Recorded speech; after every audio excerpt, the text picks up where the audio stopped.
here at Dees with a beautiful kit that you can use all spring and summer long. It is going to be a wreath kit, and I'm using an 18-inch grapevine wreath. Everything I'm using today will be included in the kit featured on shopdeeslouisville.com except for the grapevine form. If you need a grapevine form, they're available in the floral supply tab, or if you have one at home, you can always refurbish it. Just take everything off of it. This is considered a medium size and is perfect for a standard door. And today we're going to use beautiful blue items, including a hydrangea that's going to look so pretty, and these really nice stems. These stems are great because they have a mixture of everything, which you know I love. I like all the textures, but you also get 2 in a bundle, which is really nice and allows you to make a wreath really easily using the one bundle. So they're going to come like this. You're just going to cut them apart, and they're going to look like this after you do that. And that's what we're going to use fluffed out. So I'm going to cut the bottom like I normally do, and then I'm going to start fluffing it. For this wreath design, we're going to do a little bit at the top and a little bit at the bottom. So a little down here, a little up here to give it a nice balance. And we're just going to fluff out each one of these stems to do that first. So you're just going to take it stem by stem, everything's wired, and just start fluffing. And you know, once you get it onto the wreath, you're going to be able to adjust things too. So don't worry too much about the placement now, because once you start adding ribbon and other things, you're definitely going to want to move some stuff around. So just take a little time, make it look a little bit more lifelike. And now you're ready to push that stem into the bottom here. So you're just going to take that little part you cut, dunk it in a little bit of glue, and push that into your wreath about 7 o'clock. Need to get it in there really good. Okay. So it's a nice open airy stem once you fluff it. It looked really full before it was fluffed, and that's why I like this one a lot, because it opens up so pretty and it has a couple shades of blue. And then it's nice because it leaves you a nice big space to add that pretty hydrangea in there too. So we're going to do the exact same thing with the other one. Chop the bottom. And actually, we're going to chop this one into 2 pieces. So you're going to split it. There's one piece that sticks up really high. You're just going to cut that one off away from the bigger chunk. So you see you have 2 little sections. You're going to fluff out the bigger one to go at the top.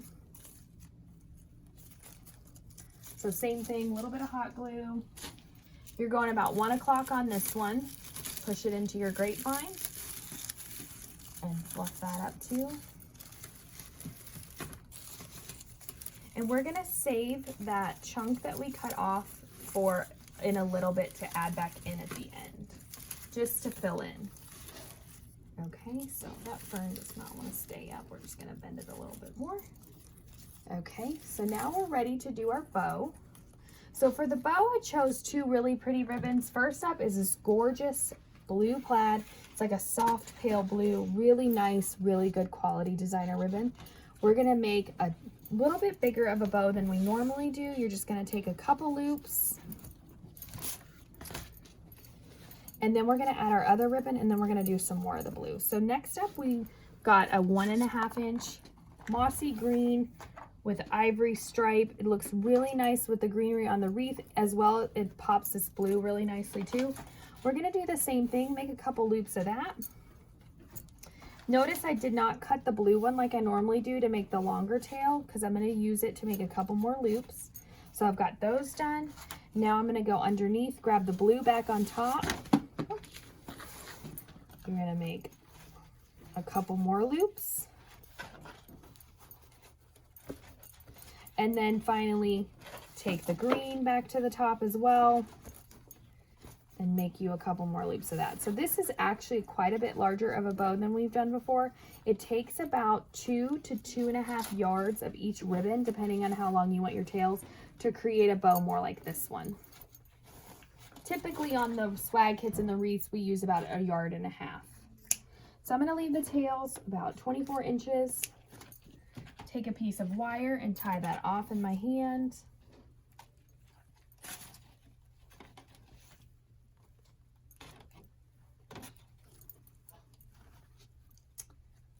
All right, now I'm ready to twist it onto the wreath. I'm going up at the top, right in the center where that fern stem was, right here. I'm going to twist it on. So right about 1 o'clock again on the wreath. You're ready to fluff those guys out, those loops. That blue one kind of fell. That's what's so nice about working with wired ribbon. You can really move it around, make it go where you want it to go, and your loops stand up so nicely. Okay, that's a really pretty bow combination. I love those colors together. All right, and leave those tails hanging, because now what you're gonna do is you're gonna take your hydrangea. I picked this one because it really goes well. It's got all shades of blue. It's even got a little bit of purple in the center, which is nice. You're gonna chop that off pretty short, and that's gonna go opposite of the bow, and that's gonna help balance the whole wreath. So we're gonna take that, push it into the wreath right about 7 o'clock where you added the stem in. Okay, and now you're going to use your ribbon and you're going to go behind the hydrangea. So then your ribbon bow is kind of like filling in the wreath a little bit more too. Okay, so I'm going to take another little piece of cloth covered wire.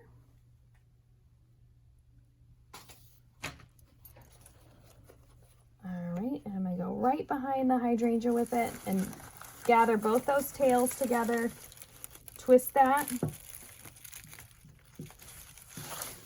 Okay, and then kind of pull your hydrangea back to the front. If you need to, you can always pull it through a little bit, make it a little bit shorter in the middle here and a little bit longer tail down here.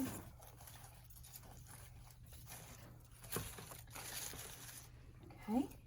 All right, now I'm ready to cut these tails down here.